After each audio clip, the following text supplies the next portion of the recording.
So for today's video, gagawa kami ni Camel ng snowman. But before that guys, before tayo gagawa ng snow, ay paihiin muna natin si Roxy. Alam niyo guys, gusto niya yung snow, gusto niyang lumabas, gusto niyang maglaro-laro dyan. Ayan, she likes snow very much. She enjoys snow. Kita niyo siya, enjoy niya yung snow. Yung ibang aso takot mag-apak-apak sa snow. Pero siya hindi. Pero lagi siyang nag-iihi.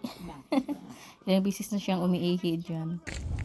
So ayan, ipasok na natin siya sa loob para makagawa na tayo ng snowman. Ayan, naka-start na kami gumawa ng snowman. So meron na akong katawan.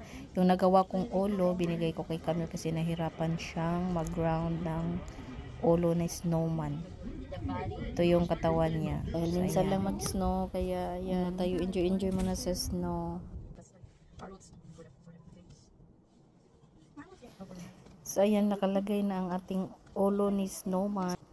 So ayan, tapos na kami sa ulo. So ngayon, lagyan na namin ng mga kamay. At saka yung sa sa mukha niya, lagyan namin ng nose. Gamit namin yung carrots. At saka yung eyes niya ay yung steak din. Pati yung mouth niya, steak din. Lagay namin. So ipapakita namin later kung anong hitsura ng aming final product. Namin guys, ayan yung akin, ayan naman yung kang Camille. Say hello. So ayan ang aking snowman at ayan naman ang kang Camille. Snowman ko, ayan naman yung kay Camille. So ayan ang green. Hala, oh my god, so beautiful. Hello snowman.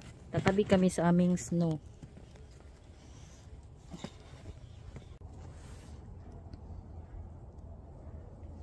Lakas ng snow guys, oh, tingnan nyo. Ayan ang ka-snow ang plants.